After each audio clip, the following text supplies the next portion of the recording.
Que la paix, si possible, soit sur vous. En direct de Cotonou, Bénin, terre de Béhanzin, terre de Bioguera, terre des Agodjé, terre de dignité et terre qui redeviendra tôt ou tard une boussole pour l'Afrique, mais aussi pour le peuple noir dans sa globalité. Un honneur et un bonheur de vous retrouver en cette période des plus mouvementées.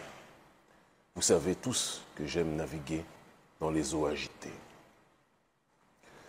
Il y a un mois, j'étais intervenu à mon retour de tournée. Je m'étais exprimé devant la statue des Agodjé, une des rares choses que le président Talon a fait de bien. Il en a fait quelques-unes de bien, soyons objectifs. Mais malheureusement, ce qu'il a fait de mal sur la balance est largement vainqueur.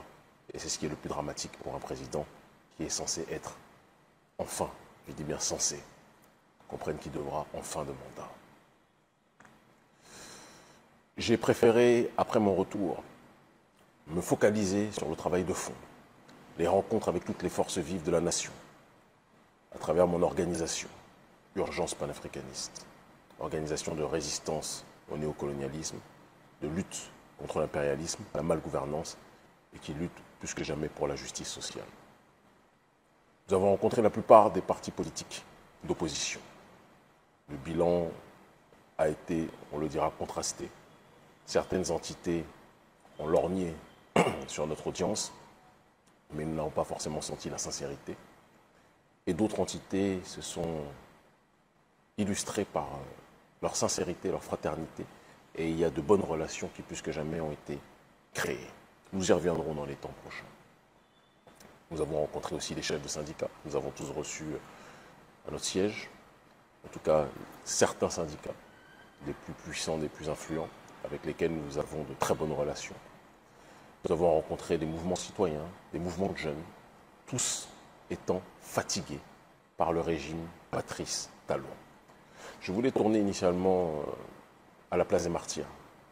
Mais je me suis rappelé que la place des Martyrs, ce n'était pas une petite place, c'était le pays globalement dans lequel nous vivions, dans lequel nous vivons, qui est le Bénin, sous Patrice Talon. Un Patrice Talon, président, qui martyrise plus que jamais sa population. Mon allocution aujourd'hui va porter sur une thématique précise qui est la crise diplomatique qui se déroule entre le Bénin et le Niger. Une crise diplomatique qui aurait pu être évitée si le président Talon, plutôt que de prendre en otage les Béninois, avait compris qu'à une période historique, à un cycle géopolitique historique, où une grande partie de l'Afrique de l'Ouest a décidé de tourner le dos à la France-Afrique et au néocolonialisme, il était plus sage de ne pas chercher à renforcer les liens avec une entité que nous sommes en train de chasser aux quatre coins du Sahel. Mais le président Patrice Talon n'aime en faire qu'à sa tête. Parce que le président Patrice Talon ne pense pas en fonction des intérêts de la population. Le président Patrice Talon pense en fonction de comment il peut améliorer ses affaires en tant que businessman, puisque pour lui, le Bénin est une plantation dont il est le patron et il cherche à en tirer profit à travers diverses interactions avec d'autres négriers, d'autres esclavagistes contemporains, comme les gens de l'Élysée. On a tous entendu les généraux français, le Cointre, je crois, si je ne m'abuse, peu importe son nom, qui s'est exprimé en disant que, d'une façon ou d'une autre, ils chercheront à recoloniser les parties, les pays qu'ils ont perdus récemment. Et il y a un adage qui dit « l'ami de mon ennemi est potentiellement mon ennemi ». C'est quelque chose qui est du domaine de la logique. Lorsque l'Ukraine a accepté d'accueillir les bases de l'OTAN, alors que l'accord qui était prévu initialement était que l'OTAN ne devait pas se rapprocher de la Russie. Le président Vladimir Poutine a estimé que c'était une défiance, une déclaration de guerre, que l'Ukraine devienne un réceptacle pour l'OTAN, pour que l'OTAN puisse braquer ses canons, ses chars, ses armes contre la Russie. La suite, on la connaît. Une chose est certaine, ce n'est pas ce que nous souhaitons entre le Bénin et le Niger. Il n'est un secret pour personne que je suis un Béninois patriote qui défend mon peuple, mais qui défend aussi le peuple noir dans sa globalité et qui défend l'unité des diverses formes d'africanité. Je n'aurais pas l'attitude incendiaire du président Talon, qui est une attitude lâche, fort avec les faibles, mais faible avec les forts. Mais parfois, l'erreur que fait le président Talon, c'est de confondre certaines entités qu'il considère faibles alors qu'elles sont fortes. Et c'est ce qui s'est passé lorsqu'il a voulu agresser le Niger, d'accord, en suivant les désirs de Macron, non pas de la CEDEAO, parce que c'était Macron qui faisait la pression à la CEDEAO, et la CEDEAO a suivi comme un groupe de caniches. Et Talon était en première ligne pour agresser son pays frère. Et lorsque son pays frère a tenu, qu'est-ce qui s'est passé? Patrice Talon s'est rendu compte qu'il avait parlé trop vite, qu'il avait jugé le pays voisin trop rapidement, il l'avait vu avec mépris, et c'était une erreur qu'on ne pouvait pas commettre à ce stade. Il a rétropédalé sans jamais s'excuser réellement. Il a rétropédalé sans jamais être dans une démarche d'apaiser sincèrement. En disant, il y a le temps de la guerre, il y a le temps du dialogue. Ce n'est pas comme ça que les choses fonctionnent, M. Talon. Le Niger a expulsé l'armée française. Vous accueillez des instructeurs français. Moi, je ne parle pas, et je le dis très clairement, de base militaire française. Je parle de ce que les militaires français eux-mêmes, sur leur propre radio coloniale, ont reconnu avant d'essayer de trouver des superfuges pour reculer, en disant qu'il y a des instructeurs français.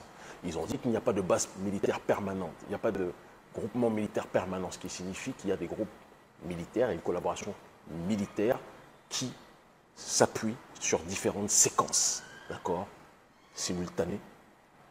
Et cette collaboration est connue de tous et de toutes. Et lorsque l'on met en relation, souvenez-vous de l'opération Persil, d'accord, lorsque la France-Afrique a voulu, à travers des zones voisines, déstabiliser la Guinée, de Sékou Touré. Souvenez-vous, lorsque les autorités françaises, récemment, ont dit que les pays qu'ils ont perdus, ils vont tout faire pour les réoccuper, pour les déstabiliser, tout faire pour agir de telle sorte que ceux qui ont eu l'outrecuidance, selon eux, de les faire reculer, seront des régimes qui vont chuter. Lorsque l'on met cela dans le contexte, et qu'on apprend que Talon renforce des liens de manière maladive, excusez-moi, avec ceux qui ont été chassés par le Niger, lorsqu'on leur ajoute à cela que le chef de l'Africom c'est le haut commandement, d'accord, américain, militaire américain sur le continent africain, l'Africom qui est, avec l'armée française, l'entité co-responsable de l'assassinat de Kadhafi et de la déstabilisation de la Libye. Patrice Talon, dans son analphabétisme géopolitique, invite donc les deux entités qui ont contribué à détruire le Sahel et à assassiner le frère, le guide, Muammar al-Kadhafi. Et donc Patrice Talon appelle les meurtriers pour que ceux-ci l'aident à soi-disant pacifier ce qu'eux-mêmes ont créé. Et il pense que les autres pays autour de lui partagent sa débilité politique. Je dis bien sa débilité politique, ce n'est pas une insulte, c'est un constat. Et il faut que quelqu'un vous le dise. C'est une erreur fondamentale, monumentale d'agir comme ça. Et si votre entourage n'a pas le courage de le dire, on doit vous le dire, Président Talon. Vous mettez en danger les Béninois.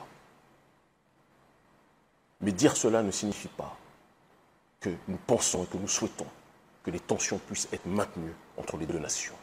Il y a un proverbe africain qui dit « Quand les éléphants se battent, c'est l'herbe qu'ils foulent qui souffre. » Notre peuple souffre au Bénin, au Niger. Et donc je le dis avec amour à mon grand frère, le général Tiani, que je respecte de manière infinie, et il le sait.